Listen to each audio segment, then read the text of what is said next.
It is a nice misty fall morning, or foggy fall morning rather, in Salem, as you can see by the water tower behind me. And I am at Gallows Hill Park. And the reason why I decided to start this spooky tour I'm going to be doing today at Gallows Hill is because these grounds are the grounds where a majority of the quote-unquote witches that were hanged during the Salem witch trials were buried. Now, the creepiest part about the burials of these witches in 1692 is that witches were buried in shallow graves. And so a lot of their limbs would be poking out of the ground. And since it was illegal to dig them back up and give them proper burials, their families would be left to sneak in the dark of the night and retrieve their loved ones' bodies and give them a proper private burial.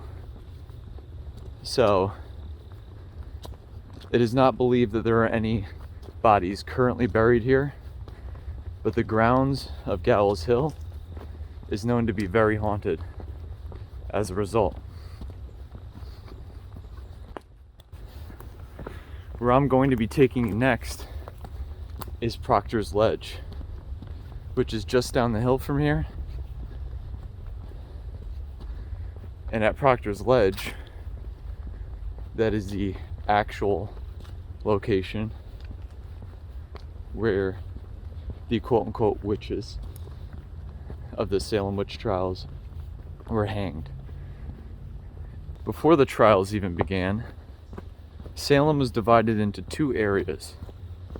There was Salem Village, which was the more rural area of Salem, filled with farms and the village. And then there was Salem Town, which was the port side of the city of Salem. And in these two areas, there were rivaling political factions. There was the Putnams, who resided or represented Salem Village. And then there were the wealthy porters, who represented the tradespeople of Salem Town. And the reason why this rivalry is important is because it really sets a backstory as to why some of these accusations of witchcraft might have been made. Now, in the year 1692, the Putnams installed a minister named Samuel Parris. Now, this minister brought over his family and also brought over a slave woman named Tituba from Barbados. And it is said, although highly speculated, it is said that Tituba brought the teachings of voodoo over from Barbados to the Puritan settlement. Samuel Parris's daughter and his niece started having convulsions, started feeling like they were being pinched, scratched, bitten. And this is where the investigation really started to take place into what could be causing this. So anyways, various physicians would see these girls, and nobody could figure out what was happening. Until one physician, last name Dr. Briggs, ended up determining that the cause was, what do you know, an evil hex, aka witchcraft. So after this diagnosis that was made by Mr. Briggs, the girls felt a little bit under pressure by everybody in the community to profess who their tormentors were. And so these girls chose 3 marginalized women in the community. One of those women being Tituba, the slave from Barbados. And Tituba, under torture of Samuel Parris, she confessed to witchcraft and named that there was others involved as well. And so that's what started the whole Salem witch trial, or what started the hunts, and then the trials pursued after that. This location I am standing at right now is Proctor's Ledge. This is the exact location where all the quote-unquote witches were hanged. All the ones that were hanged. Now 25 were convicted of witchcraft, 19 of them were hanged, 5 died while being held, and then one man died by being pressed to death. And we'll talk about that later. Very, very morbid, very screwed up. But this area, Proctor's Ledge, it's a nice memorial they made. And then up the hill from here is Gallows Hill, which we were just at. And like I said, that's where all the shallow graves, that's where the actual bodies were buried. But this is just a memorial, the location of the hangings. Now let's continue going down Boston Street. So here I am walking down Boston Street, and I'll be heading down Essex Street soon, where kind of more action is. Now, the reason why the rivaling political factions is so important is because this town was just filled with rivalries, and it didn't necessarily help when it came to the witch trials, because a lot of people were accused just for reasons of payback or revenge or spite, or even to take people's land, because quote-unquote witches during that time, their land was taken from them, and even stuff like their livestock.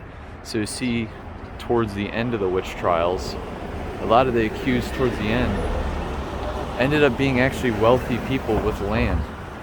It started in the beginning as just marginalized members of the community, but it really turned into something, a whole other animal. That was one of the longest crosswalks ever. And we're gonna head down Essex Street.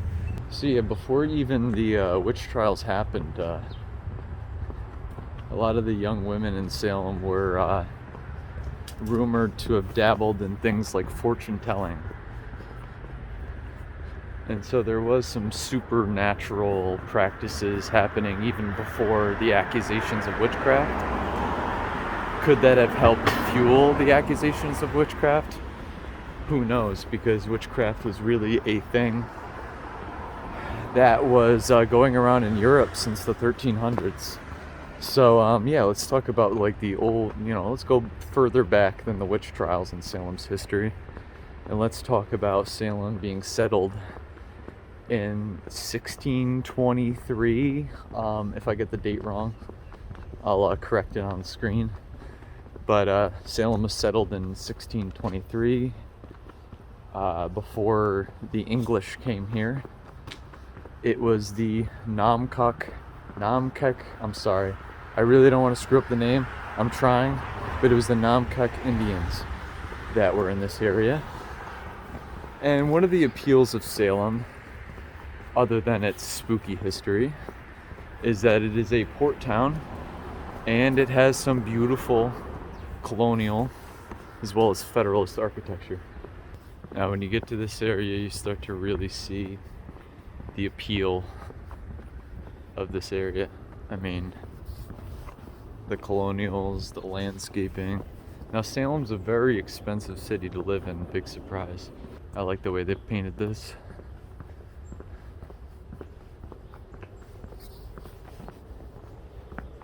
So yeah, like I said, a lot of the architecture here is all colonial and Federalist. This is a very English area. Now this property I'm going to be showing was built in the 1720s, if I remember correctly. If I'm wrong on that, again, I will put a correction. But beautiful grounds, beautiful fence, beautiful Georgian colonial home. And also, this was the filming location for, you guessed it, Hocus Pocus. This was Allison's house in Hocus Pocus. And the grounds here are supposedly haunted. Although I don't know much history. I don't think that...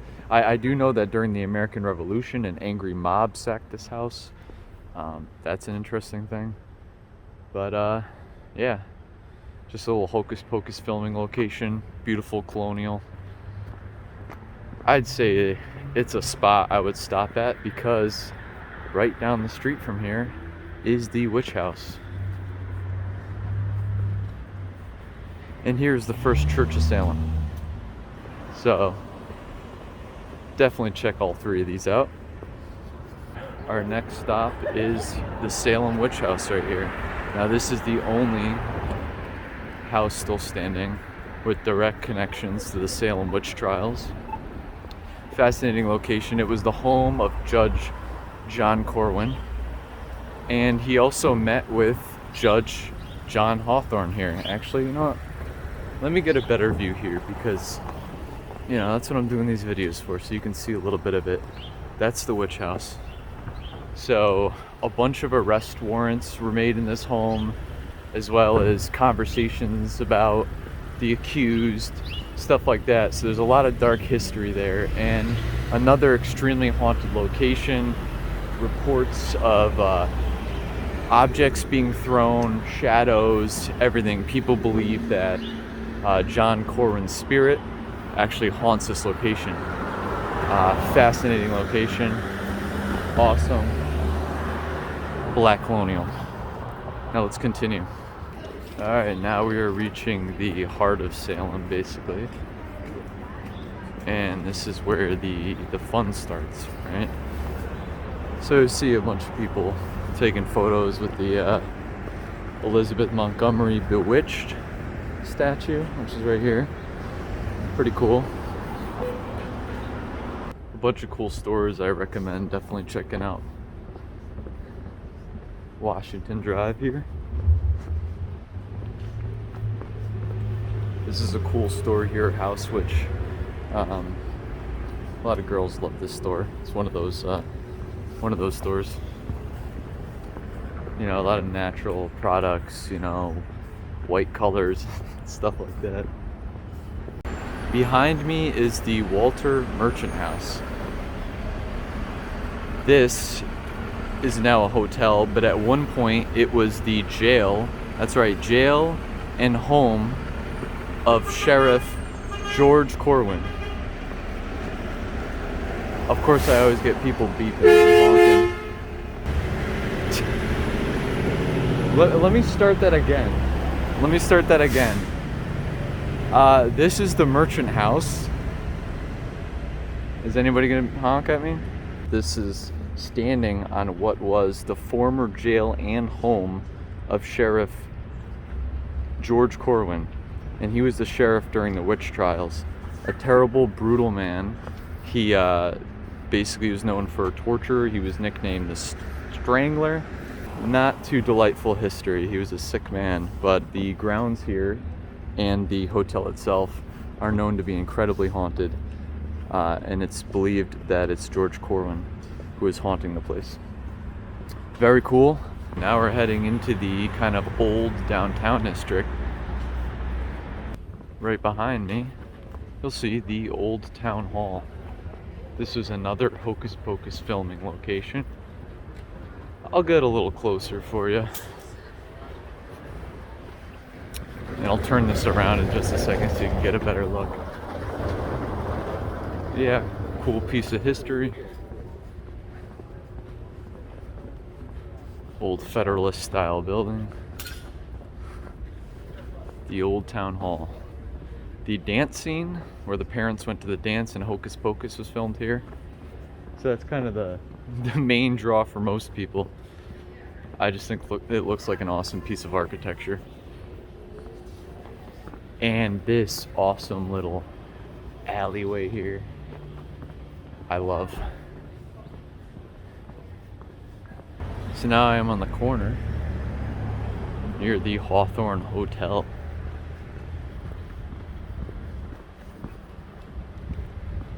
Just gonna pass by. The Hawthorne Hotel has an interesting history. It was built in 1925. However, the Hawthorne Hotel, this building right here, stands on the grounds of what was Bridget Bishop's apple orchard. And Bridget Bishop was the first woman accused of witchcraft and hanged in Salem. And it is said that her spirit haunts the Hawthorne Hotel. There's 2 rooms, I'll put those rooms on the screen, that are especially haunted. Which, you know, it makes you think, because these were supposedly marginalized women, you know, the first 3. And to have a big apple orchard, you know, I guess today we don't really own much compared to people back then, because poor people had land back then. More land than I have, we'll say that. Alright, let me cross this here. No, these people are... Thank you. I am approaching the statue of Roger Conan. He's the founder of Salem. Famous photograph statue. It is one of the cooler statues, I'll say that. I like that statue and the statue of Moses I enjoy, which is in Washington Park in Albany, where I live. So we're going to be turning on Brown Street. Behind me, you'll see the infamous Roger Conan statue, and we're going to be walking up to the John Ward House. And why are we going to the John Ward House? It's a cool house. That's why. It's pretty much just the main reason. Alright, buddy, hit me. Get that insurance money. Anyways. Here we go. The John Ward House. Cool black Colonial. But other than that, yeah, John Ward built it. And the street across from the Hawthorne Hotel has a few really cool shops. It has this one place I'm about to walk up on right now called Why Not Swans, and it reminds a lot of people of Gringotts from Harry Potter. Or not Gringotts, Ollivanders, Jesus. Ollivanders from Harry Potter's, the wand shop. I heard the wands are rather expensive, but, you know, if you're into that, it's pretty cool. Now I am walking up Liberty Street and going towards the Burial Point Cemetery. And the Burial Point Cemetery is the second oldest cemetery in the United States, which is really cool, and you will see it here on my left. Second oldest cemetery in the United States, has a passenger of the Mayflower that is buried here. Giles Corey's first wife is buried here. She had no connection to the trials though, and then Judge Hathorne is buried here, and he had connection to the actual witch trials. You know, he sentenced them. And here, next to the Burial Point Cemetery, is the Witch Memorial that has all 25 of the witches convicted and killed in the trials. Has nice gravestones here, even though there is no graves. Their bodies are not lying here. Like I said earlier, their bodies were shallowly buried in Gallows Hill, and then their families had to retrieve that, and they would give them private burials, so they're not buried here. But I will say one thing about this spot is I've been to a lot of locations in Salem, and this is the one area that when I first came here, it gave me some really creepy feelings. Like, I did not enjoy being here at all. It just felt dark. I remember that for sure. So peculiar location, and that would be my personal experience. Here I thought I would show the other side of the old town hall.